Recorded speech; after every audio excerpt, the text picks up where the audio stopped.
ಹೇ, ಎಷ್ಟು ಖುಷಿಯಾಗಿದ್ದಾಳಲ್ವಾ ನಮಿಷಾ? ಹಾ ಅತ್ತಿಗೆ, ನಾನು ಆ ದಿನಕ್ಕೋಸ್ಕರ ಕಾಯ್ತಾ ಇದ್ದೀನಿ. ಯಾವತ್ ಇಶಾ ನನ್ನ ಕಾಲ್ ಮೇಲೆ ನಿಂತಿರೋದನ್ನ ನೋಡ್ತಾಳೆ. ಮಗಳೇ, ಅಪ್ಪ,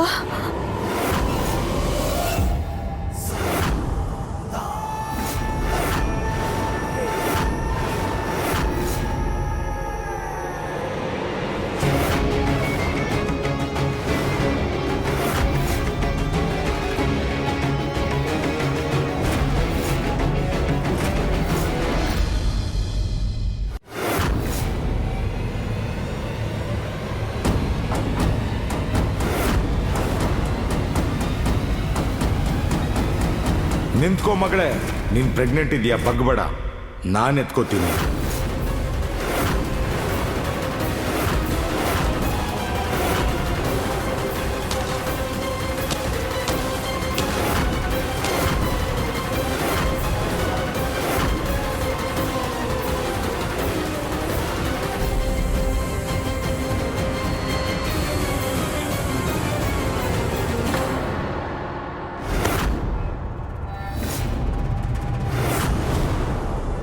ಅಪ್ಪ, ಇದರ ಅವಶ್ಯಕತೆ ಏನಿದೆ? ಈಗ ಈ ಕೆಲಸ ನಾನು ಕೂಡ ಮಾಡ್ಬೋದಲ್ವಾ? ಮಗಳೇ, ಅಮ್ಮ ತಗೊಂಡ್ ಬಂದಿದ್ದಾರೆ ಈ ಔಷಧಿನ ನಿನ್ಗೋಸ್ಕರ ಅಂತ. ಆದ್ರೆ ದಿನಾ ಬೆಳಗ್ಗೆ ತಗೊಳ್ಬೇಕು. ಇದರಿಂದ ನಿನ್ಗೆ ಗಂಡು ಮಗುನೇ ಆಗುತ್ತೆ. ಹಾ, ಈ ವಂಶದ ಕುಡಿ, ಈ ವಂಶದ ವಾರಸದಾರ.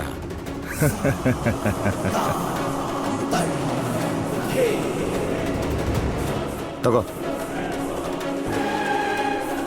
ಆಮೇಲೆ ಖುಷಿಯಾಗಿರು, ಚೆನ್ನಾಗಿ ರೆಸ್ಟ್ ತಗೋ.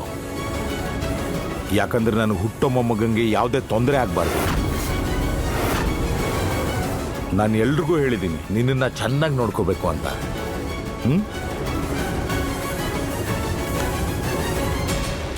100 ಕಾಲ ಬಾಳು.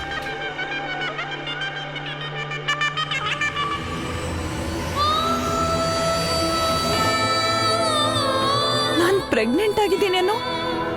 ಈ ಸುಳ್ಳಿನ ಜೊತೆ ದಿನ ಬದುಕೋದು ತುಂಬಾ ಕಷ್ಟ ಆಗ್ತಾ ಇದೆ. ನನಗೆ ತುಂಬಾ ಕಷ್ಟ ಆಗ್ತಾ ಹೋಗ್ತಿದೆ.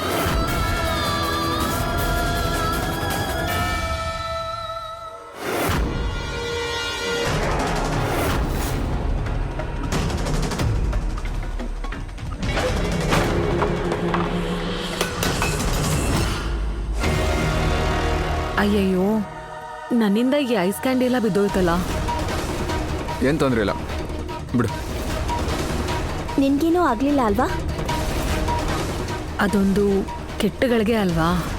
ಆದರೆ ಒಳ್ಳೇದೇನು ಅಂದರೆ ಅವತ್ತು ಸೂರಜ್ ನನ್ನ ಜೊತೆ ಇದ್ದ. ಸೂರಜ್, ಪರವಾಗಿಲ್ಲ, ನೀನು ನನ್ನ ಐಸ್ ತಿನ್ನು. ಕ್ಷಮಿಸಿ ನನ್ನ, ನನಗೆ ನೀವು ಕೊಡೋಂಥದ್ದು ಏನೂ ಬೇಕಾಗಿಲ್ಲ.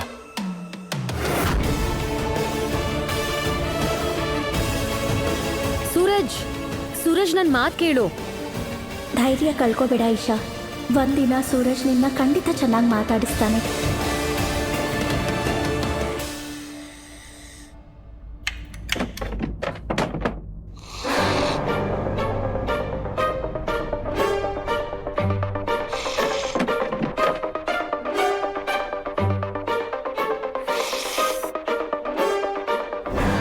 ಅಮ್ಮಂಗೆ ಇಲ್ಲ ಅಜ್ಜಿಗೆ ಗೊತ್ತಾಗ್ಬಿಟ್ರೆ ನನ್ನ ಜೊತೆ ಸೇರಿಸ್ಕೊಂಡು ನಿಂಗೂ ಬೈತಾರೆ ಚಿಕ್ಕಮ್ಮ. ಅವರಿಬ್ರಿಗೂ ನಾನು ನಿನ್ನ ಜೊತೆ ಇರೋದೇ ಇಷ್ಟ ಇಲ್ಲ. ಏನು ಮಾಡೋದು? ನನ್ನಿಂದ ನೀವು ಬಯಸ್ಕೊಂಡ್ರೆ ನಂಗೆ ತುಂಬ ಬೇಜಾರಾಗುತ್ತೆ. ನೀನು ಐಸ್ ತಿಂದೆ ಹೋದ್ರೆ ನನಗೂ ಬೇಜಾರಾಗತ್ತೆ. ತಿನ್ನು.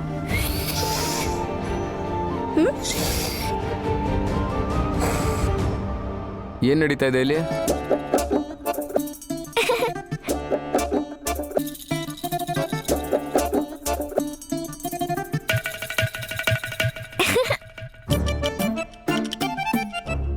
ಏನೂ ಇಲ್ವಲ್ಲ? ಹಾ ಚಿಕ್ಕು, ಏನೂ ಆಗಿಲ್ಲ.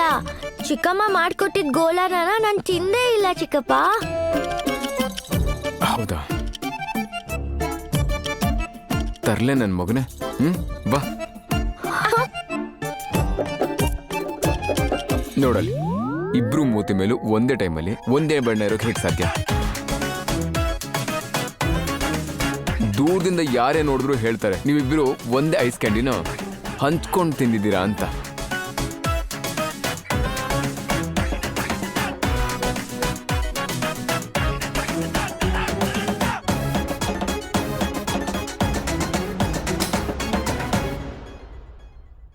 ಈ ಲೈಟ್ ಬೇರೆ ಇವಾಗ್ಲೇ ಹೋಗ್ಬೇಕಿತ್ತಾ?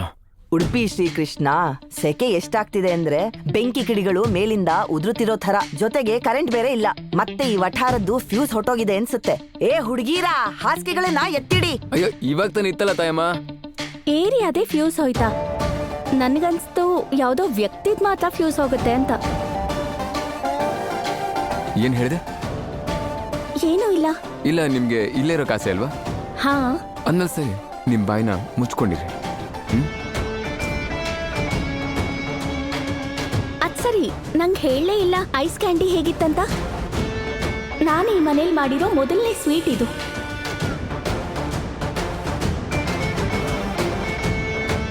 ಒಂದ್ ನಿಮಿಷ, ನಾನು ಐಸ್ ಕ್ಯಾಂಡಿ ತರ್ತೀನಿ. ಇವನು ಕೂಡ ಪೂರ್ತಿಯಾಗಿ ತಿನ್ಲಿಲ್ಲ, ಸೊ ನೀನು ಕೂಡ ತಿಂದ್ರೆ ಇವನು ತಿನ್ಬೋದನ್ಸತ್ತೆ. ನಾನು ಈಗಲೇ ತಗೊಂಬರ್ತೀನಿ.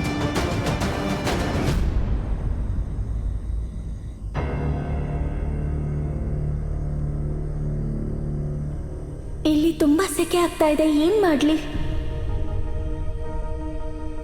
ಮತ್ತೆ ಇಲ್ಲಿ ಸೊಳ್ಳೆ ಬೇರೆ ಕಚ್ತಾ ಇದೆ.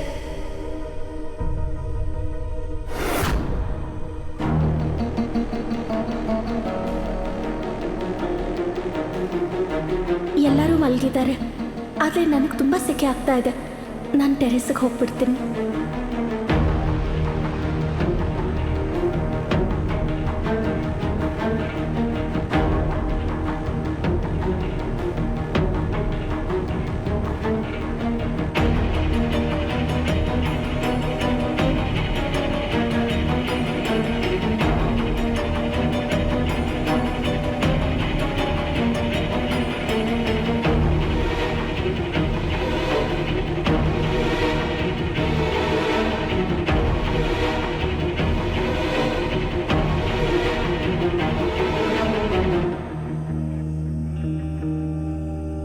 ಇಷ್ಟು ರಾತ್ರಿಯಲ್ಲಿ ಆಚೆ ಏನ್ ಮಾಡ್ತಾ ಇದ್ದೀರಾ ನೀವು?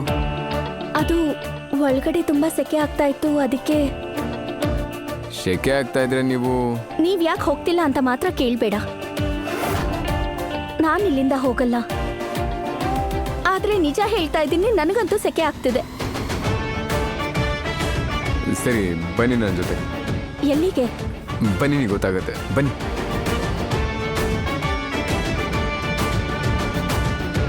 ನೀವು ಈ ಟೆರೆಸಲ್ಲಿ ನಿಂತ್ಕೊಂಡು ಆರಾಮ ಗಾಳಿ ತಗೋತಾರೆ. ನಾನು ಈಗಲೇ ಬಂದೆ.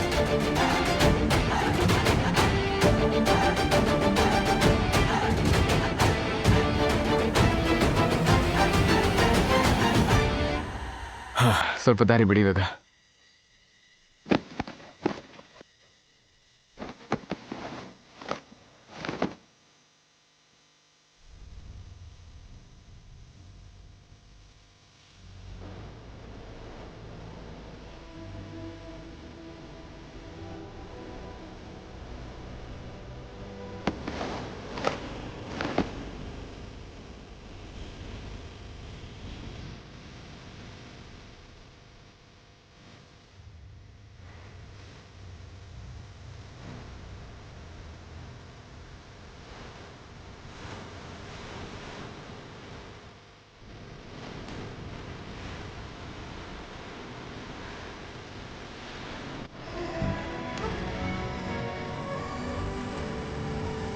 ಬನ್ನಿ, ಇದ್ರೊಳಗಡೆ ಮಲ್ಕೊಳ್ಳಿ. ಇವಾಗ ಶೆಕೆ ಆಗದಿರೋ ಹಾಗೆ ತಣ್ಣಗೆ ಗಾಳಿ ಬೀಸುತ್ತೆ. ಮಲ್ಕೊಳ್ಳಿ. ಥ್ಯಾಂಕ್ ಯು ಸೋ ಮಚ್, ನನಗೋಸ್ಕರ ಇಷ್ಟೆಲ್ಲ ಮಾಡಿದ್ದಕ್ಕೆ. ನಿಮಗೋಸ್ಕರ ಅಲ್ಲ, ರಾತ್ರಿ ಪದೇ ಪದೇ ಎದ್ದು ಮಲಗಿರೋರಿಗೆಲ್ಲ ಡಿಸ್ಟರ್ಬ್ ಮಾಡ್ತಾ ಇದ್ರಲ್ಲ, ಅದಕ್ಕೆ. ಅಪ್ಪ ಮೊದಲೇ ನಿದ್ದೆ ಮಾಡೋದು ಕಡಿಮೆ, ಅವ್ರಿಗೆ ಡಿಸ್ಟರ್ಬ್ ಆಗಬಾರ್ದು. ಬನ್ನಿ, ಮಲ್ಕೊಳ್ಳಿ.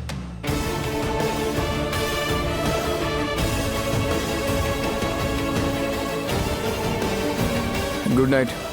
ಎಲ್ಲಿ ಹೋಗ್ತಿದ್ಯಾ? ಐ ಮೀನ್, ಒಬ್ಳೇ ಇರೋದಕ್ಕೆ ನಂಗೆ ಭಯ ಆಗತ್ತೆ. ಪ್ಲೀಸ್ ಹೋಗ್ಬೇಡ.